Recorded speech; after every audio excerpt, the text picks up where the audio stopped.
सुप्रभात। तो आज का विषय है मुक्ति का मार्ग। मुक्ति का मार्ग। बंधुओं, भूल ना जाना अपने प्रियतम को और प्रियतम के पथ को और पथ प्रदर्शक को। यहाँ पग पग पर ठोकरें हैं, कंटक हैं, ना जाने कितने कितने भयावह जीव जंतु, जानवर, चोर, लुटेरे और ठग हैं जो प्रतिपल प्रतिक्षण ताक लगाए बैठे हैं पथिकों के आने का और अपने कार्य पूरा करने का। अतः इनसे पूर्ण रूपेण अलग रहो। अपने पथ प्रदर्शक को उनके बताए हुए, सुनाए, समझाए हुए सब लक्षणों का मनन करो। उस परम तत्व की ओर ध्यान लगाए हुए जो तुम्हें और तुम्हारे हित के लिए सतत देख रहा है और पूर्ण रूपेण यानी दया दृष्टि और कृपा का आवरण तुम्हारे ऊपर डाले हुए।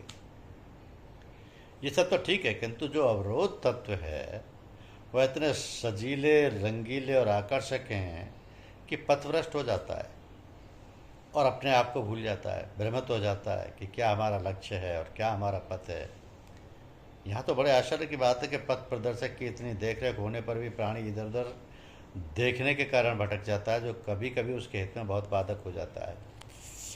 तो ये सब होते हुए भी ये बात नहीं भूलना चाहिए कि मैं और मेरेपन का भाव, मैं और मेरेपन का भाव ही हमारी अवनति और भटक जाने का कारण हो जाता है।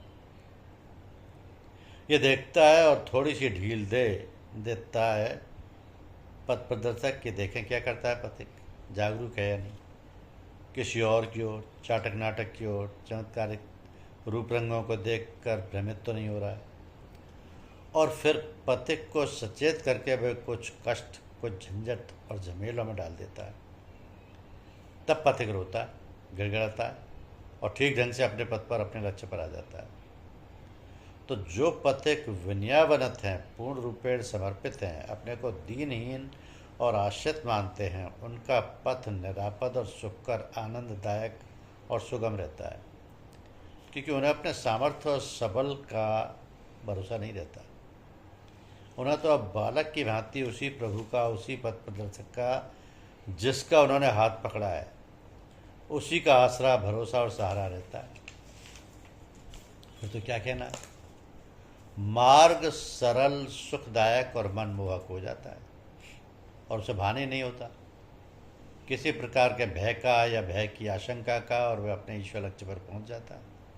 जैसे हवाई जहाज पर बैठकर लोग निर्दिष्ट स्थान पर पहुंच जाते हैं, मार्ग में चाय, नाश्ता आदि सभी सुविधाएं मिल जाती हैं।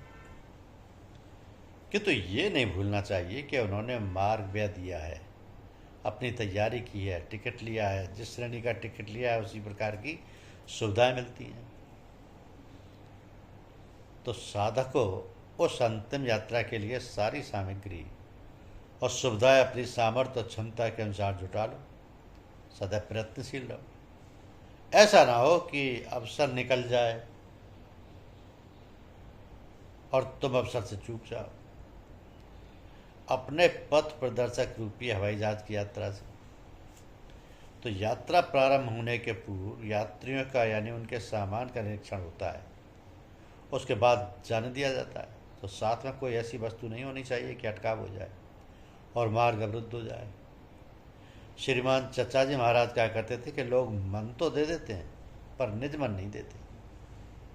अब निज मन को भली प्रकार समझ लेना चाहिए कि साधकों को, कि पथिकों को, साथियों को बात समझ में ऐसे आएगी कि ये जो रामायण की चौपाई कह रही है कि सन्मुख हो जीव मोह जबही, जन्म कोट अगनास ही तभी। यानी जब हम पथ प्रदर्शक के अनुसार सम्मुख जाते हैं, अपने गुरुदेव के सम्मुख होते हैं, तो अपने हृदय को बिल्कुल खोल देना चाहिए। कोई बात छिपा कर नहीं रखनी चाहिए। यदि कोई बात छिपा कर रख लेंगे तो वो दूर नहीं होती और साधक को बड़े कष्ट और विघ्न बाधाओं का सामना करना पड़ता है। तो ऐसे अवसर पर सावधान रहें कि सन्मुख होते ही बिल्कुल उनके सामने अपना हृदय को खोल दें, जिससे हमारे हृदय की सफाई हो जाए और अंदर की गांठ खुल जाए तथा करोड़ों जन्मों के पाप धुल जाएं और मुक्ति का मार्ग प्रशस्त हो जाए।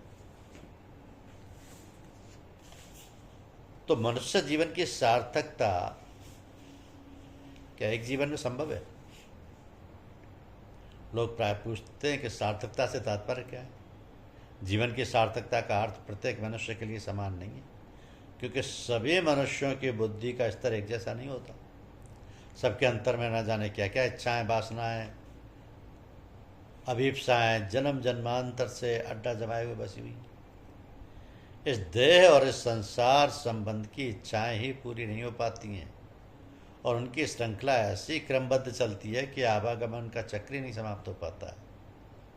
तो फिर मनुष्य जीवन की सार्थकता का जो मुख्य उद्देश्य है उसका तो कहना ही क्या। तो इसी बात को सांकेतिक ढंग से गीता में कहा गया है कि अनेक जन संसदि स्थित्योति याति परंगति परांगतिम। यह बहुत सोच समझ कर कहीं लोग हतोत्साहित ना हो जाएं, और हो भी जाए तो उससे लोगों को क्या बनता बिगड़ता है। किंतु एक बात सदैव ध्यान में रखने की कि सभी लोगों के लिए वो ये कि मनुष्य जैसा सोचता है वैसा ही बन जाता है। इसका अर्थ ये हो कि मनुष्य चाहे प्रयत्न करे या ना करे, केवल सोचने मात्र से ही वैसा बन जाएगा। तो ध्यान देकर विचार करें आप लोग। बिना सोचे विचारे तो कोई काम होता नहीं, कोई क्रिया बनती नहीं। तो सोचना भी तो एक क्रिया है, काम है, शारीरिक क्रिया नहीं, मानसिक सही। शरीर में जो इंद्रियां हैं वह भी जब तक मन की अनुमति नहीं पाती कोई काम नहीं कर सकती। मन की क्रिया बहुत गहरी होती है। बहुत सी बातें हम सोचते हैं और भूल जाते हैं। भूल जाने का अर्थ यह नहीं है कि वो विचार कहीं चला गया।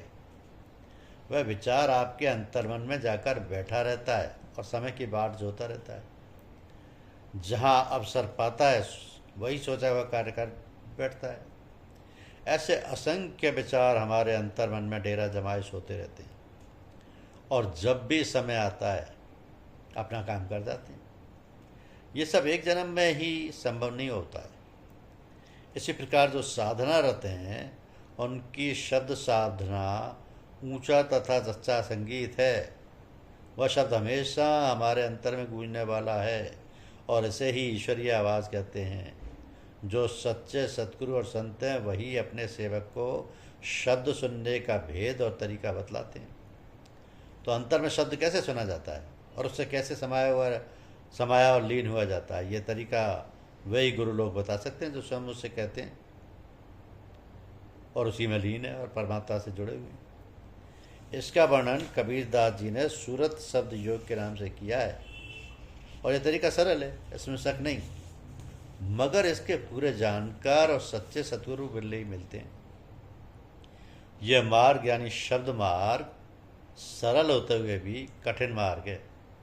इस मार्ग पर वही चल सकता है जिसने अपने आप को पूरी तरीके से गुरु को समर्पण कर दिया है और बिल्कुल उनकी इच्छा और इशारों पर चल सकता है। इस मार्ग में आदमी इतनी जल्दी तरक्की करता है कि कदम डगमगाने लगता है, मगर गुरु लोग उसकी संभाल और देखभाल करते हैं। तो जरा सी लापरवाही से साधक कहीं का कहीं जाकर गिर सकता है। इसलिए संयम और यम नियम का पालन बहुत जरूरी है। जिस साधक ने पहले से ही यम नियम आसन आदि का अभ्यास कर रखा है और शरीयत की पूरी पाबंदी करता है उसको कोई खटका नहीं है।